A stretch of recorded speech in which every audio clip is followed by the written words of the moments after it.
if you are, not feeling very lively in your home, or if you're even not feeling relaxed, right? Just a little not too balanced and a little not feeling so great, you just may be missing this principle. Right? So, Yes. Valerie, I know this is a big one for us. Again, another non-negotiable, the big N. Nature, everyone. Yeah.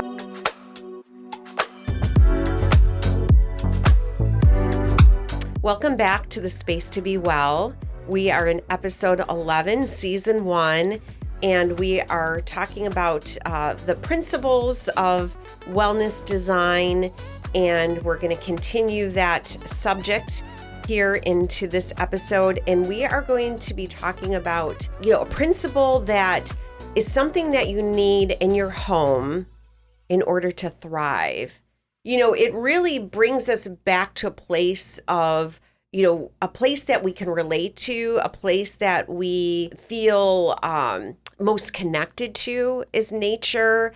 And we're going to be talking about why this is important for the well-being. I mean, look, you guys, everybody's familiar with the big, architectural trend that is happening where, with movable walls and bigger windows and taller doors. And there's a reason for that, is because we're all trying to let the outdoors in. And that's crucial. But we're going to talk about sort of the philosophy behind this, why it's important, and how we can incorporate these ideas into our environments. And Valerie, this is something that we has to be in every one of our environments. The element of nature. It definitely has to be. I think when you're trying to achieve true well-being, you have to have nature. Like it is how we naturally help heal ourselves, how we reset, how we renew, how we grow. And I think we can really look to nature as a teacher for us, almost, if you will. We can take the cues that surround us in nature, and we can apply those to our interiors and our environments that we live and work in every day. And this isn't, we're not just talking about biophilia, where we stick a plant in the room or a moss wall.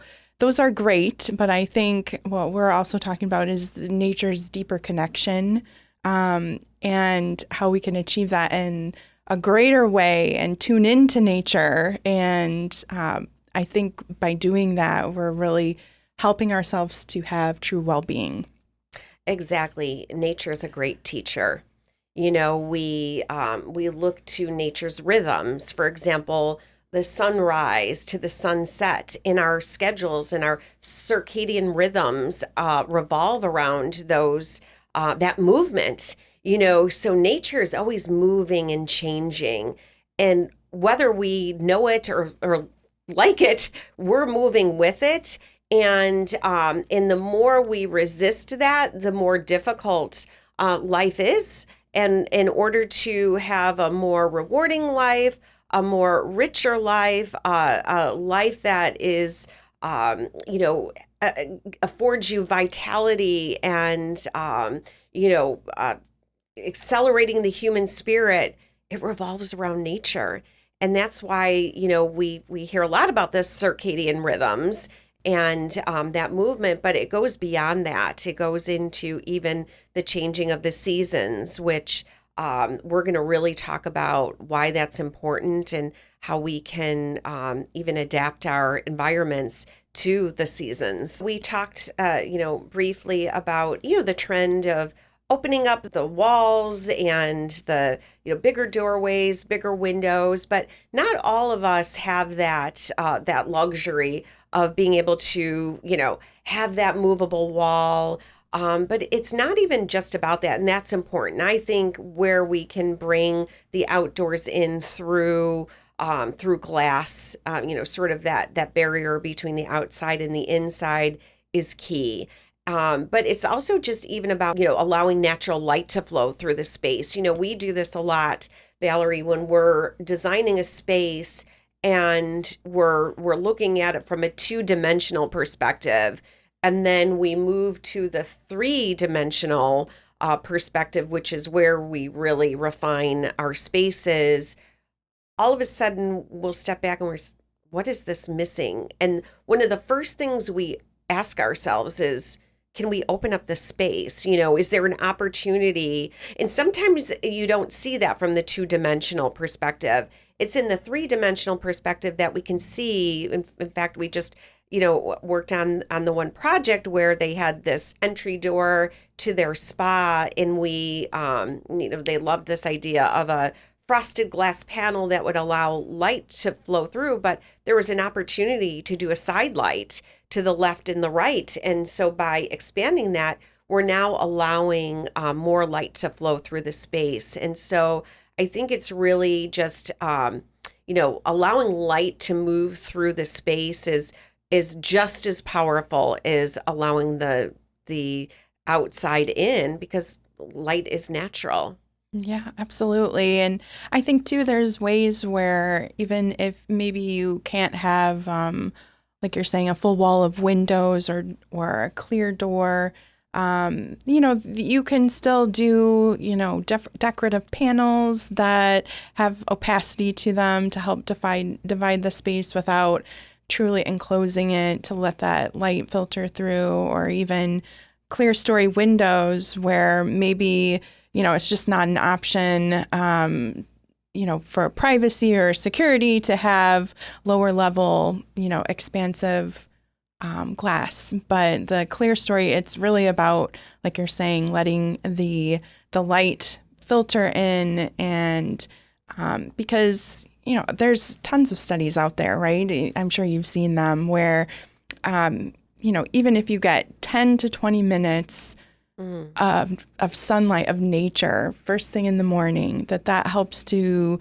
keep your circadian rhythm going in the right direction. And there's just such great health benefits to that. So don't we want our interior environments to also help us with that, Exactly. because we do spend so much time with work, school, all these different life events where we are inside a lot. So I think the more that we can marry that is going to be just to your benefit. Exactly. It's echoing, the textures from the outside. It's echoing the patterns from outside. It's echoing the colors from outside.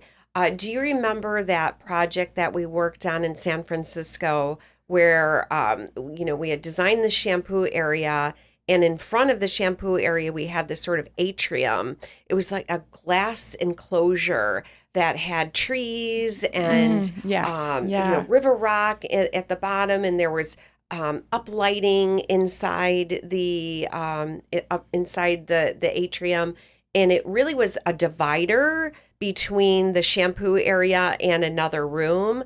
But it was just so magical. And I think that's just an example of, sort of allowing this natural light to flow through and using nature as a way to do that. But I think we can echo, nature's textures through wood and stone and, marble, even nature's colors. These are the things that we really need to be paying attention to. You can do this architecturally. You can do this strategically. We have a lot of customers who, as accents, they like the, blues and greens. Isn't it true that the most, if you polled society, the favorite color is blue? Oh, without a doubt. Yeah. I mean, there's such a connection. Yeah. There's without a doubt the connection to the sky and the sea. Is it's relevant, and we're repeating this into our spaces whether we know it or not. But I think we can even be more strategic now that we understand the true benefits of of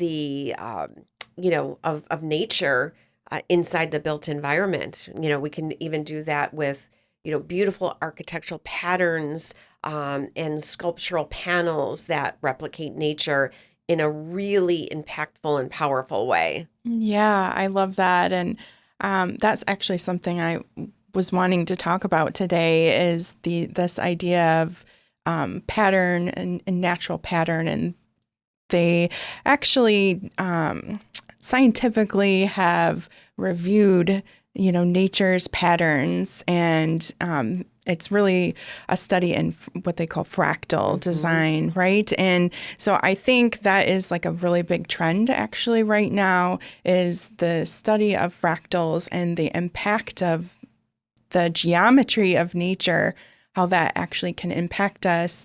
And they're creating more and more materials out there every day that apply these fractals but it's done in a way where it's not like we're just implementing, a tree in the in the corner of the room. It's done in a way that, it could be a pattern in the carpet, a pattern for wall covering or panels like you were mentioning. And I think through all of these different materials that we surround ourselves with, that they've actually scientifically proven that still has a similar type effect as what it does is actually being in nature. Exactly. The other trend that we've been seeing too, that we've been doing now for a couple of years is the wall covering, the beautiful floral wall coverings or the, leaf patterns. Wall coverings have made such a big comeback over the years. I think in part is this idea of nature. So, we're seeing textured walls and wall coverings in our spaces that, 15 years ago, nobody was doing wall coverings. Yeah. And, but now we're seeing, beautiful floral wall coverings as an accent. And it's just so breathtaking. And it's very transformational. And even, the stone walls, we're seeing a lot more textures, or this idea of limestone or lime wash walls to create that texture. I mean, we are just like craving. Innately, we're craving it. We're innately like bringing this into the environment, the softer shapes, right? The more of the organic shapes. I mean, that's another, big trend that we're seeing are the organic shapes, even if it's the softness of the furniture, not necessarily overly curved walls. Of course, we're seeing that too, but at least we're balancing, a space maybe that is very squared off or rectangular with soft shapes on the inside. And we're just, we're drawn to this. We're drawn to nature. And I think this is going to continue to be a trend. But I also think there is this balance of sort of, balancing this idea of nature in the interior environment and also balancing it with this idea of safety, which is more of a modern architecture, glass. In other words, glass is just a way to, create some boundaries in this space, because I think when it comes to nature, we need boundaries. There's this, you had mentioned, we have to sort of tame, our exposure to nature, with a storm or, a snowstorm. So I think we're creating boundaries, through the built environment, which allows us to, sort of create this idea of safety from the power of nature that we actually have no control over, which I think is very interesting. I love the idea of boundaries myself. I think, Valerie, you potentially might push the boundaries. I think I would push the boundaries if given the right climate and the opportunity. I go safe, you go. I go safe, you go this way. Exactly. I think one thing we sort of maybe slightly disagree on, slightly don't see eye to eye. Yeah, you'll live in a treehouse. Is that? I would live in a treehouse. Absolutely. I think there's just something that's so calming to me and in such a profound way that, like, if I had the opportunity, I would just be in nature, like, all the time. And I think in the Midwest, we get so stuck in our, inside because of winter and cold. And even in the spring, like, we have such a shortened amount of time to be outside. So definitely guilty that I would live I in would a do a treehouse. tree house. Yeah. But it would have to have some safety Like and shelter. Like totally like, and it would have to be temporary. It would be like a treehouse vacation or something. Okay. All right. Fair enough. Fair enough. But a little bit of luxury plopped in there. You know how we roll. Yeah, But absolutely. no, I love That's that. a must. But I think that is something, let's explore this idea of the seasonal decor. Yeah. I think naturally we talked about the movement of nature and its promptings. Nature prompts us to do things. It's cues. I do think that it definitely cues. I think nature is a way of teaching us and helping us to learn, to grow and change and adapt, because nature is continually moving, and we always, in order to be whole and to be well grounded, we have to adjust and adapt to this idea of change. Yeah. Because whether we like it or not, life changes, life moves on, and nature is that force of change. And so I think it's gently ushering us into change, especially if you live in an environment where we have the four seasons. I know, we do this for self-care, right? I tend to take a tub, a warm bath during the cold winter months. Very rarely on, more of a cold shower on a hot day. So we're following nature's promptings in terms of self-care, right? Maybe eating more, fruits and vegetables, or more, more citrus fruits in the summer. Even the plantings, are teaching us how to, live in harmony with nature. But I think we can even explore this idea of changing our environment with the seasons. We've got fall coming up here. I think fall is this idea of sort of, not renewal, but more of a sort of bunkering down. It's sort of, settling down, sort of reflecting a little bit, even a little bit of, coming back to abundance a little bit more. And I think that we can design our spaces around that. Don't you think? Yeah, I definitely think so. I think seasonally, we do have that urge to, like, change something. And I think that stems from our nature's cues. And so I think if we actually build our environments to support that seasonal change, and that we can witness it and feel it and move with it, that's really doing our bodies just well, Exactly. Think about, in the winter months, we pile on, the pillows and, beautiful throws and, maybe even a more of a textural rug. We have the fireplace is lit in those months. More candles, or even in the fall, we have the gourds and the pumpkins and we're decorating with more splendor, right? More of the leaves and the crispness of fall that fall brings, and it puts us in a state of mind that is helps us to align and balance our bodies.